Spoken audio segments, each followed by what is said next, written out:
En la pasada campaña presidencial se utilizó el poder de la televisión y de la radio para generar miedo en el electorado ante la posibilidad de triunfo de Andrés Manuel López Obrador. En un libro reciente sobre la Guerra Sucia del 2006, Genaro Villamil y Julio Scherer Ibarra abordan el papel de los medios de comunicación y de los jueces en el fraude electoral de la elección presidencial. La Guerra Sucia del 2006 tuvo como características esenciales, en primer lugar, la sobreexplotación del uso de los spots, de estos anuncios de 20 segundos pagados por los partidos políticos y por los financiadores de Felipe Calderón sobre todo, en contra de Andrés Manuel López Obrador. La característica esencial de la Guerra Sucia que empezó en México en términos mediáticos en el 2006 fue la inducción del miedo y la inducción del odio.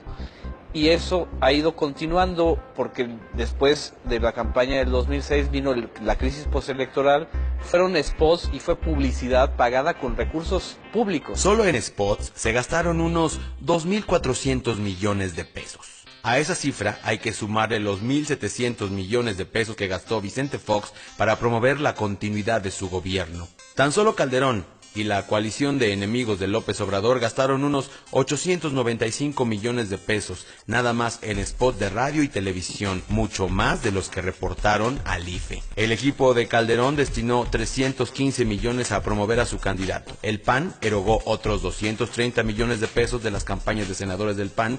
Además, la dirección panista contribuyó con 47 millones para la campaña contra el peligro para México. A eso hay que sumarle los 77 millones que Demetrio Sodi invirtió en spots para denostar al gobierno capitalino. El Consejo Coordinador Empresarial gastó 136 millones, Jumex 13 millones. La asociación Ármate de Valor gastó 30 millones para sus spots de Chávez y la empresa Sabritas destinó 16 millones. Entonces no estamos hablando aquí de libertad de expresión, estamos hablando en primer lugar de corrupción, porque se trata de un desvío de fondos multimillonarios a la pantalla comercial para denostar a un contendiente. En segundo lugar, no se trata de libertad de expresión porque en la libertad de expresión hay derecho de réplica y hay posibilidad de que el otro arme una polémica y contraste puntos de vista. Aquí se trata de orientar e inducir una opinión, alterando además los hechos,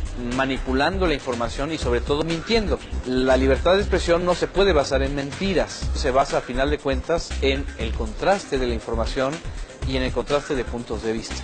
El uso y abuso de la pantalla para linchar a un disidente o a un crítico político. El uso de los medios de comunicación, no para denunciar o para pedir investigaciones, sino para adelantar juicios a priori de valor sobre algo que debía ser investigado por las propias autoridades judiciales. 3.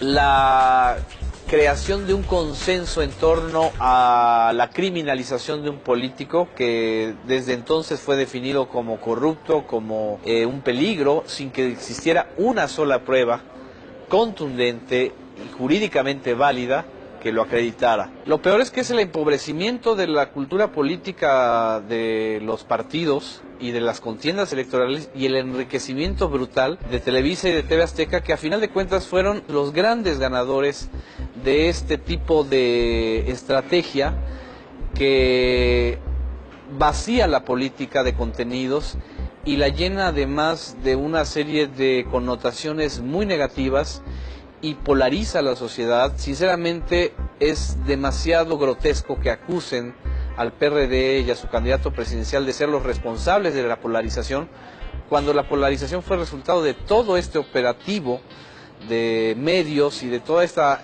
enorme industria y negocio que ahorita se está documentando por el propio Instituto Federal Electoral. El propio IFE lo está diciendo. ¿Por qué? Porque es tan grave el despilfarro que está en torno a esto, que si no hay un freno, cualquier contienda electoral se va a ver marcada por esto. El Tribunal Electoral dijo que sí existió la guerra sucia, pero que no fue determinante para el voto. Y como no fue determinante para el voto, no podía ser analizada dentro del causal de la nulidad electoral o del hecho de que no declarara triunfador a quien declararon triunfador, que fue a Felipe Calderón. Ahí está la gran trampa. Por supuesto que fue determinante la guerra sucia, tan fue determinante que lo que hizo y los meses y los estudios incluso de las propias encuestas lo confirman. Sí había un efecto de impacto en la población, sobre todo en el votante indeciso. Además hay otro elemento. La guerra sucia alteró la equidad electoral. No puede haber equidad electoral, ni puede haber imparcialidad electoral, ni objetividad electoral si los medios de comunicación, su único elemento y su única guía para cubrir las elecciones es quien le dé más dinero, quien contrate más spots con ellos, a esos va a beneficiar. Eso no es un principio democrático, eso es un principio de mercadotecnia. Y eso el tribunal lo pasó por alto. Y creo que fue y es el peor antecedente o precedente jurídico para los futuros procesos electorales. Lo que te conduce la guerra sucia es a la balcanización de la sociedad y se vuelve un estilo, una manera de gobernar. Lo estamos viendo con Felipe Calderón. Felipe Calderón no solo utilizó la guerra sucia y los spots para meter pánico moral durante la campaña electoral, lo está haciendo en el ejercicio de su gobierno, y esa inducción al miedo y al odio de quien disienta, de quien piense de manera contraria, se va a volver una forma, un estilo personal de gobernar de Felipe Calderón. Una de las conclusiones fundamentales es que hubo un fraude telegénico, mediático, de dimensiones nunca antes vistas, y que las dimensiones mismas de este fraude y de esta mentira y de este engaño, no hay ley que lo pueda frenar. Por eso este discurso legaloide de que sí hubo irregularidades pero no violaron la ley, me parece que es la gran trampa del 2006. La segunda conclusión es que frente a ese fraude, por lo menos lo que se debió haber hecho es haber anulado el proceso electoral del 2006.